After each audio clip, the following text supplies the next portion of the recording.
The erotic has always been an integral, unerasable part of the human experience. You can't turn off the animal. It's impossible. It has to be integrated. But for thousands of years, we've been stuck in a nonstop battle with the powers that be over who gets to control how we express that animal. If you look at the blueprint of European civilization, going all the way back to Greco-Roman empires, the state has always tried to culture the animal. They created this artificial lens of civility to dictate who is allowed to have pleasure, when they're allowed to have it, and most importantly, who gets to profit from it. Civility was never about morality. It was, is, and will always be about control. And when European settlers brought the empire mentality to the Americas, they tried to build a brand new cage. When you walk down the cobbled streets of Old City, Philadelphia today, the tourist boards try to sell you a perfect, polite fairy tale. They want you to think this country was birthed out of clean, symmetrical brick houses and orderly Quaker meetings. But if you look at the actual geography, America's first red light district wasn't a glitch in the system. It was the system. And it was right here in Philadelphia, right on the lawless banks of the Delaware River, what we know today as modern-day Front Street. Before the city had a single paved road or a government seat, it had a vibrant, raw pleasure culture that crawled literally straight out of the mud. When the first settlers landed on these steep clay cliffs in the late 1600s, they had nothing, as we all know. The Lenni Lenape literally had to teach them how to survive the winters by digging half-subterranean cave shelters directly into the riverbanks, roofing them over with sod and bark. William Penn wanted those caves cleared out immediately. He wanted a pristine, sterile, holy experiment. But the people took those dirt bunkers and turned them into unlicensed underground drinking dens called tippling houses and spaces for sex work. The people chose their animal brain over the corporate blueprint, like we've continued to do century after century. This wasn't just a localized bank. It was a massive maritime engine.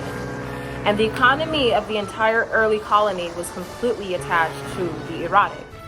Thousands of transient sailors, merchants, and laborers poured off ships onto the Front Street docks daily. To keep that global workforce moving and to keep capital flowing, the waterfront became a radical, fluid, interracial sandbox. If you look into the actual court archives, materials pulled from studies like Claire Lyon's Sex Among the Rabble, you see a world that completely defies the myth of chaste Quakers. Inside these dimly lit caves and waterfront taverns, the rigid racial and class hierarchies of the British Empire collapsed. Poor white laborers, free and enslaved black mariners, and visiting travelers drank, danced, and traded sex completely on their own terms. They were bypassing the elite entirely, creating an autonomous street culture based on presence and friction. And the legendary outlaws of the Atlantic knew exactly where to go to find this friction. By 1718, Edward Teck, better known as Blackbeard, was blockading merchant ships along the coast. Pennsylvania's Lieutenant Governor, William Keith, was in a panic. Records show he started issuing warrants because he knew Blackbeard's crew maintained direct contact with former pirates who were hiding out in Philadelphia.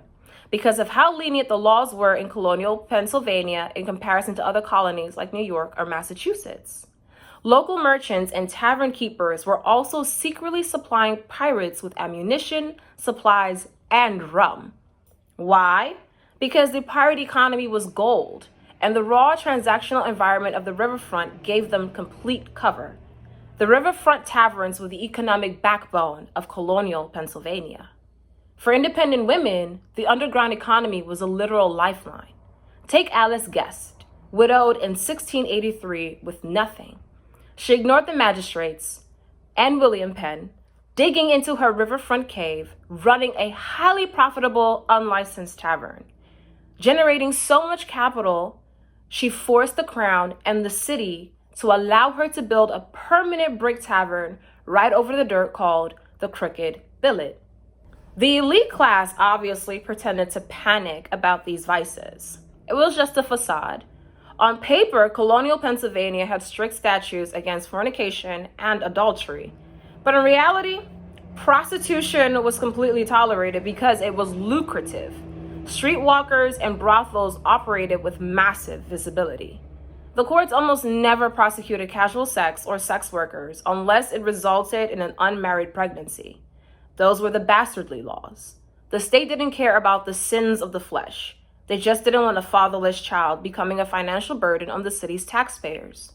If there was no child to support, or if the woman was making her own money, the powers looked the other way. They realized the oldest rule of capitalism. You tolerate the underground because it keeps the real economy alive. Nobody understood this well-managed hypocrisy better than Philadelphia's most famous resident, Benjamin Franklin.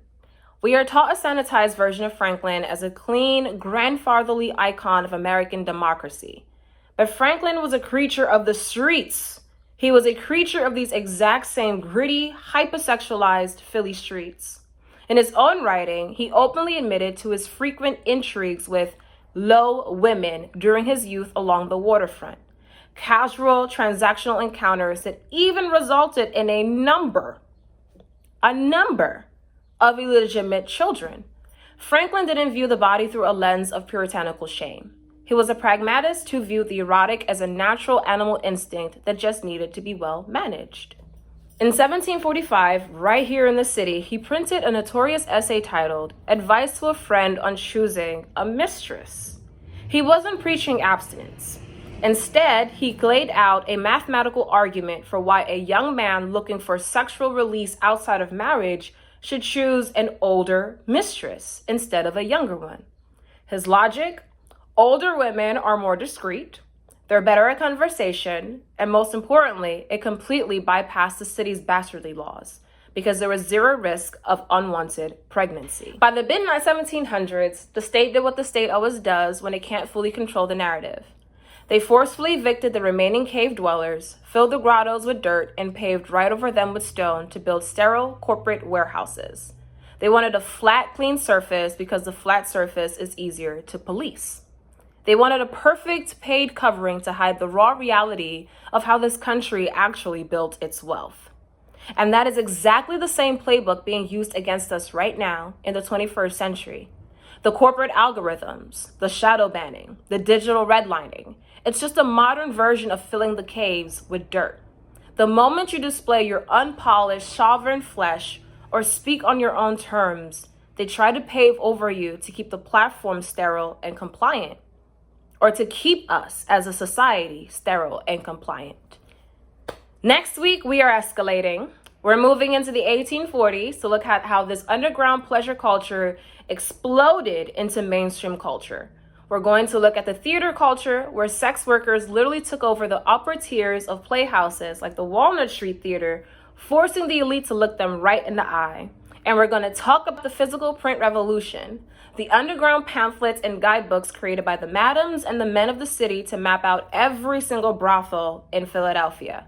We're even going to look at a fascinating side note, how the very pamphlets you get at theater shows today might be directly evolved from the media networks of 19th century sex workers. To unlock the full virtual archive, read historical source breakdowns, and secure your physical copy of the independent print run of the Summer Zine before the August lunch, hit the link in my bio and join my Patreon.